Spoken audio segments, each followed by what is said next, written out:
फखर जमान ने पाक से पहली दफा बात करते हुए अपने जो बीमारी है उसके बारे में उन्होंने चर्चा की है और लोगों के सामने उन्होंने रखा है कि दरअसल हुआ उनको क्या था।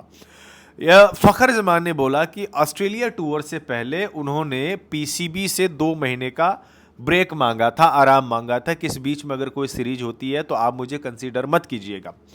इसके बाद होता यह है कि बाबर वाला वो ट्वीट करते हैं, उसके बाद इनको कॉन्ट्रैक्ट लिस्ट से निकाला जाता है और फिर तब से जो है नदारद ही चल रहे हैं अपनी टीम से। दरअसल हुआ कुछ यूं कि ऑस्ट्रेलिया टूर से ठीक पहले तक फखर जमान अच्छे थे, वो आराम मांगे थे, लेकिन उसके बाद फखर जमान को ये बात पता चली कि वो हाइपरथायरॉयडिज्म नाम करके एक बीमारी होती है, उससे वो जूझ रहे हैं। क्या बोला मैंने? हाइपरथायरॉयडिज्म। इसमें होता क्या है कि ये यहाँ इस एरिया में जो है ना, जो थायराइड ग्लैंड है वो आपकी जितनी बॉडी की नीड होती है हार्मोन की, उससे कहीं ज़्यादा हार्मोन बनाती है। मतलब जितनी नीड होती है हार्मोन्स की आपके शरीर में, उससे कहीं ज़्यादा बनाती है, और इसी बीमारी का नाम है हाइपरथायरॉयडिज्म। तो ये बीमारी हुई है फखर जमान को। ठीक है, इसके बाद ट्रीटमेंट एंड ऑल सब कुछ जो है उन्होंने शुरू किया। हालांकि इस समय चैंपियंस T20 कप भी फखर जमान खेल रहे हैं। मैं ये वीडियो सुबह बना रहा हूँ, कल पता चला कि कल एक बहुत अच्छा मुकाबला हुआ। आई थिंक 64 बॉल पे 89 रन की पारी फखर जमान ने खेली, 9 चौके 5 छक्के भी लगाए थे इस दौरान। तो धीरे धीरे फखर जमान जो है वो क्रिकेट में वापसी कर रहे हैं और लौट भी रहे, फॉर्म में लौट रहे हैं। वापसी तो उन्होंने कर ली थी पहले। तो ये फखर जमान ने बात कही है। साथ में जो बाबर को लेके जो मसले हुए थे उसके बारे में भी उन्होंने चुप्पी तोड़ी है कि उन्होंने पीसीबी पे निशाना नहीं साधा था।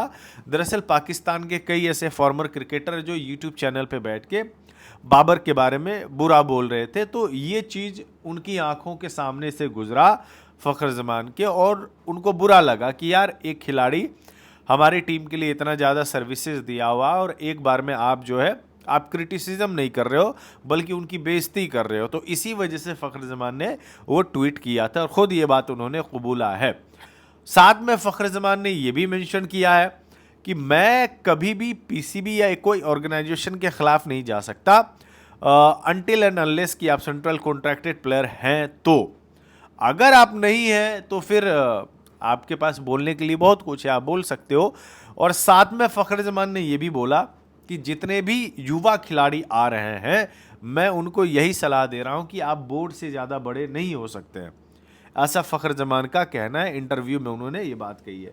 लेकिन अभी भी मुझे एक डाउट है, अगर मैं रहता तो मैं पूछता ज़रूर फ़खर से कि आप सेंट्रली कॉन्ट्रैक्टेड प्लेयर थे, तो ऐसा क्या हुआ कि आपको वाइट बॉल के लिए भी कंसीडर नहीं किया गया टूर पे? चलो मान लिया मैंने बीमारी थी, चलो ठीक है, ये बात खत्म करते हैं, लेकिन आपको कॉन्ट्रैक्ट लिस्ट से क्यों निकाला गया? आप तो ओडीआई और T20 लगातार खेल रहे थे। तो आपको ओडीआई और T20 जब आप लगातार खेल रहे थे तो आपको कॉन्ट्रैक्ट लिस्ट से क्यों बाहर किया है? मुझे इस बात का समझ में नहीं आया।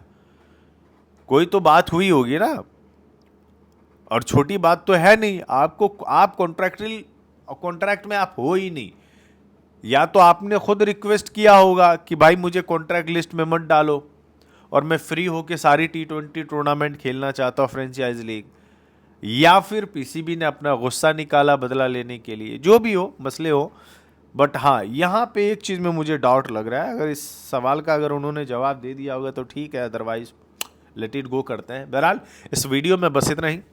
धन्यवाद।